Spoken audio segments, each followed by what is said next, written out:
সুপ্রিয় বন্ধুরা, তোমরা কেমন আছো?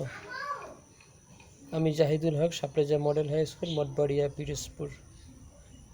আজকে তোমাদের সামনে এই করোনাকালীন সময়ে যে পড়াশোনার পরিবেশ তৈরি করা অনেক কঠিন হয়ে গেছে, সেই মুহূর্তে তোমাদেরকে পড়াশোনার বিষয়ে কিছু আলাপ আলোচনা করতে চাই।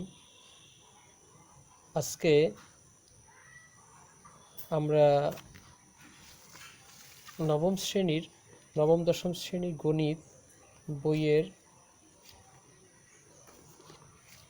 নবম দশম শ্রেণী গণিত অধ্যায় 9.3 ত্রিকোণমিতির একটি অঙ্ক নিয়ে আলোচনা করতেছি। অঙ্কটা 86 মিটার লম্বা একটি গাছ ভেঙে গিয়ে সম্পূর্ণ বিচ্ছিন্ন না হয়ে ভূমির সাথে 30 ডিগ্রি কোণ উৎপন্ন করে ভূমি স্পর্শ করে। গাছের ভাঙা অংশের দৈর্ঘ্য নির্ণয় করো।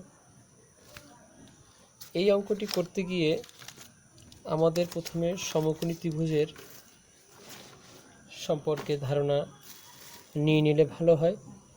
সমকোণী ত্রিভুজের তিনটা বাহু, একটা হচ্ছে অতিভুজ, লম্ব ও ভূমি। কিন্তু ত্রিকোণমিতির ক্ষেত্রে যেহেতু একটা সূক্ষ্ম কোণের কথা আলোচনায় আসে, সেহেতু সূক্ষ্ম কোণ যদি দেয়া থাকে, তবে সেক্ষেত্রে সূক্ষ্মকোণ থেকে বিপরীত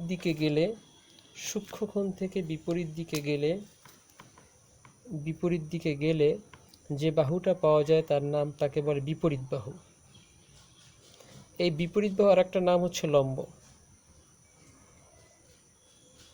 আর সবচেয়ে বড় যে বাহুটা, এই বড় বাহুটাকে বলে অতিভুজ। অতি মানে বড়, আর ভুজ মানে বাহু। সবচেয়ে অতিভুজ বলতে তার বড় বাহুটাকে অতিভুজ বলতে পারি। আর অতিভুজ বিপরীত বাহু ছাড়া সূক্ষ্ম কোণের সাথে যে দুইটা বাহু থাকে, বড় বাহুটা হল অতিভুজ, আর ছোট বাহুটাকে আমরা বলতে পারি এটা সন্নিহিত বাহু। তাহলে ত্রিকোণমিতির ক্ষেত্রে সমকোণী ত্রিভুজের এই তিন বাহু এইটা সম্পর্কে আমাদের খুব স্পষ্ট স্বচ্ছ ধারণা থাকা দরকার। তো এখন এইখানে তাহলে আমরা এই যে কোণটা, এই সূক্ষ্মকোণ থেকে বিপরীত দিকে গেলে আমরা বিপরীত বাহু পাবো। আর তো গাছটা হচ্ছে গিয়ে ঝড়ের কারণে গাছটা ঝড়ে ভেঙে যায় কিনা। গাছটা ঝড়ে ভেঙে গেছে, ভেঙে গিয়ে বলছে গাছটাতে এখান থেকে মনে করলাম ভেঙে গেছে। ভেঙে গেলে কি হবে? পুরা গাছটা এখানে পড়ে যাবে। এই পড়ে গেছে গাছে পড়ে যাওয়া এই গাছটাই এখানে পড়ে গেছে। পড়ে গেলে এই ডালপালাগুলো এরকম গাছে রয়ে গেছে। এই গাছটা এরকম ঘটনা ঘটে কি না? তো এখন বলছে যে এই পুরা গাছটা হচ্ছে 86 মিটার। এই 86 মিটার লিখে নিলাম, আমরা খেয়াল করি বিষয়টা। এটা সম্পূর্ণ বিচ্ছিন্ন হয় নাই। এখানে বিচ্ছিন্ন না হয়ে ভূমির সাথে এইটা হচ্ছে ভূমির সাথে 30 ডিগ্রি কোণ উৎপন্ন করে। এখানে 30 ডিগ্রি লিখে নিই আমরা, 30 ডিগ্রি কোণ উৎপন্ন করেছে ভূমি। এখন আমাদের এখানে বের করতে হবে গাছটির ভাঙা অংশের দৈর্ঘ্য। বিষয়টা খেয়াল করি, এখানে বের করতে হবে গাছটির ভাঙা অংশের দৈর্ঘ্য। তাহলে ভাঙা অংশ কোনটা? এইটা হচ্ছে ভাঙা অংশ। আর এই অংশটা কিন্তু একই। এই অংশটা আর এই অংশটা একই। তাহলে একই যদি হয়, আমরা ভাঙা অংশ এটার নাম দিতে পারি। নাম দিলে অঙ্কটা করতে আমাদের জন্য সহজ হবে। তা ভাঙা অংশটা আমরা দিতে পারি যে এটার নাম দেই হচ্ছে গিয়ে এই এক্স। ঠিক আছে। আর তাহলে এইটা যদি এক্স হয়,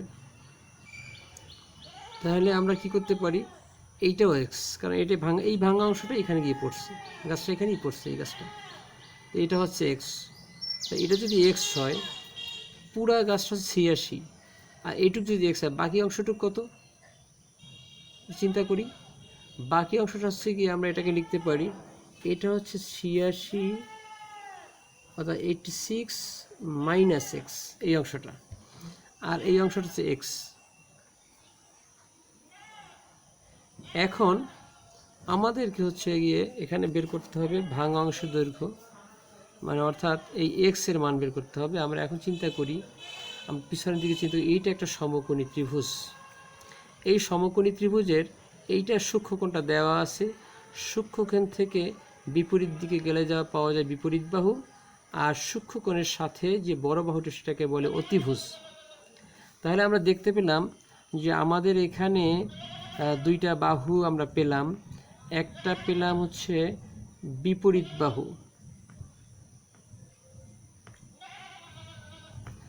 আর একটা পেলাম অতিভুজ, কি অতিভুজ।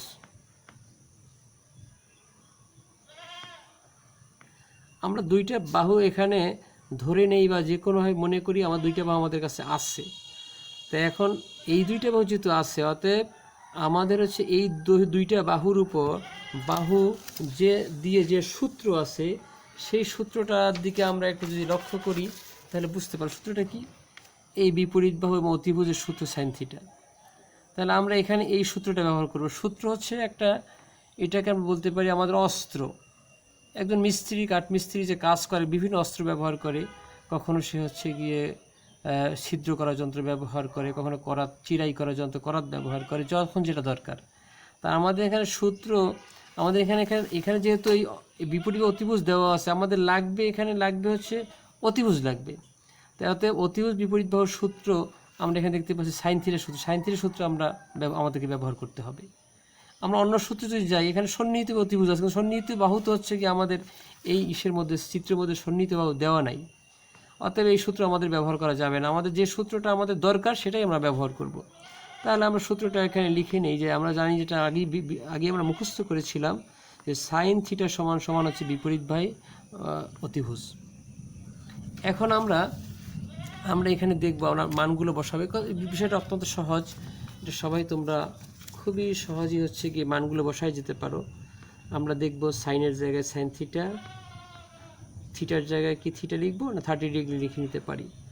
তাহলে আমরা লিখলাম থিটার জায়গা হচ্ছে আমরা লিখলাম যে আপাতত থিটা রাখলাম, সমস্যা নেই। আর বিপরীত বাহু আমরা লিখতে পারি এখানে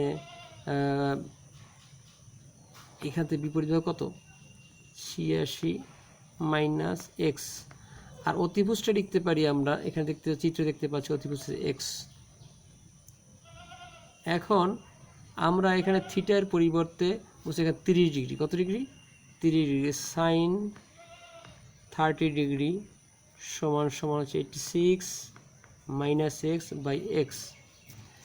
এখন আমাদের একটা জিনিস দরকার, যে সাইন 30 এর মান কত, সাইন 30 এর মান কত, এটা ত্রিকোণমিতি বইতে স্পষ্ট করে দেওয়া আছে। সাইন 30 মান হচ্ছে হাফ, আর হচ্ছে 86 মাইনাস এক্স বাই এক্স। এখন আমাদের উদ্দেশ্য হচ্ছে এক্সের মান বের করতে হবে। এক্সের মান বের করতে হলে এখানে আমরা হচ্ছে এটা আর গুণন করলে সহজ হবে। তা আর গুণন করতে গিয়ে এখানে যে এই আর গুণনটা যদি আগে করি, তাহলে এখানে হচ্ছে 2 এবং এক্স মাইনাস এক্স গুণের মাইনাস 2x হবে। অতএব জটিলতা এড়ানোর জন্য আমরা যেটা প্লাস হবে, যেটা বড়, যে দিকটা এক্সের মান যেখানে বড় সেই আর গুণনটা আগে করলে ভালো হয়। এখানে এক্সের দুইটা মান, একটা হচ্ছে গিয়ে এখানে a2 এবং মাইনাস এক্স, এইটা গুণ করলে হবে মাইনাস 2x, আর এখানে এক্স আর অন গুণ করলে হবে এক্স। এখন বলো তো বড় কোনটা? এই মাইনাস থাকার কারণে এটা স্বভাবত আরও ছোটো হয়ে গেল, যদি দেখতে বড় মনে হয় মাইনাস আরও ছোটো হয়ে গেল, আর এটা বড়। অতএব বড় এই এক্সটা বড়, অতএব যে গুণটা করলে এক্স বড় হবে সেই গুণটা আমরা আগে করবো আর গুণনের ক্ষেত্রে, তাহলে আমাদের জটিলতা একটু কমে যাবে।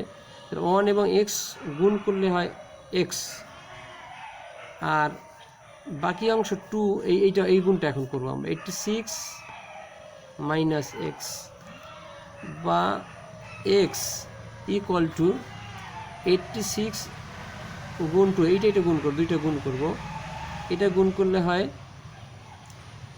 172, আর এই মাইনাস এবং মাইনাস এক্স এবং 2 গুণ করলে হয় মাইনাস 2x। বিষয়গুলো তোমাদের জানা, এক্স প্লাস 2x equal 172 বা 3x ইকুয়াল টু হচ্ছে 172। এখন আমরা এখান থেকে বুঝছি এক্স এর মান বের করার জন্য বলছে অন্য পেজে যাই, পৃষ্ঠায় যাই। এখন আমরা এর আগে পেয়েছিলাম দেখতে পাচ্ছি যে সেটা ছিল কত 3x ইকুয়াল টু 172। তো এখান থেকে আমরা লিখতে পারি x equal to 172 divided by 3 গুণ, এটা ইন্টু আকারে ছিল, এই 3টা হচ্ছে এর সাথে গুণ আকারে ছিল, ওপাশে ভাগ হয়ে গেছে। তাহলে এখানে ভাগ করলে আমরা যে ফলাফলটা পাই সেই ফলাফলটা আমরা দেখতে পাবো 57.33। তাহলে আমরা এখানে যে বিষয়টা আমাদের কাছে আসলে চলে আসলো সর্বশেষ যে বিষয়টা, যে এই তো এখানে আমরা দেখতে পাচ্ছি যে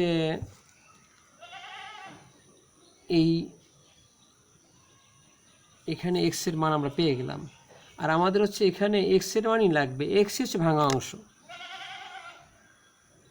সুতরাং আমরা লিখতে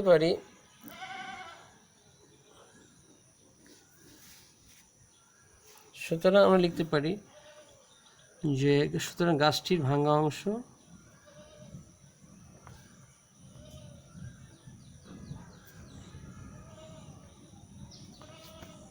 57.33। তোমরা বাড়িতে যদি এই অঙ্কটা যে ভালোভাবে প্র্যাকটিস করো, আশা করি তোমরা হচ্ছে গিয়ে এই অঙ্কের উপর একটা ভালো দখল নিতে পারবে। আশা করি সামনের ক্লাসে দেখা হবে।